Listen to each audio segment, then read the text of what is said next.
আসসালামু আলাইকুম। বাংলাদেশের মানুষের কাছে আমার একটা প্রশ্ন, যেহেতু আমি একজন বাংলাদেশি, একজন বাঙালি, একজন প্রবাসী। 5ই আগস্টের আগে ছাত্রছাত্রীরা যে কোটা আন্দোলনটা করছে, সেখানে মাত্র 4-5টা ভিডিওতে দেখা গেছে পুলিশে গুলি করতে। এছাড়া এই যে হাজার হাজার ছাত্রছাত্রীদেরকে যে মারা হইল, কারা গুলি করছে?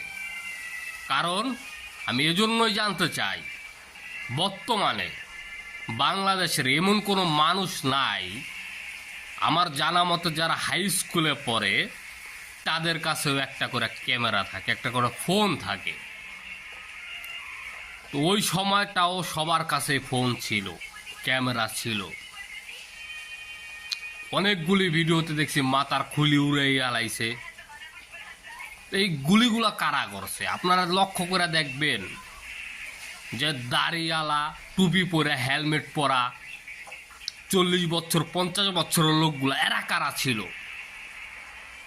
এটাই আমার আপনাদের কাছে প্রশ্ন। আপনারা যদি জবাব দিতে পারেন, আমি আওয়ামী লীগ করা ছেড়ে দেব। আমি বঙ্গবন্ধু, কখনোই বঙ্গবন্ধুর নাম মুখে তরি নেব না। আমি বঙ্গবন্ধুকে ভালোবাসি, আমি আওয়ামী লীগ করি। আমার এই প্রশ্নের উত্তর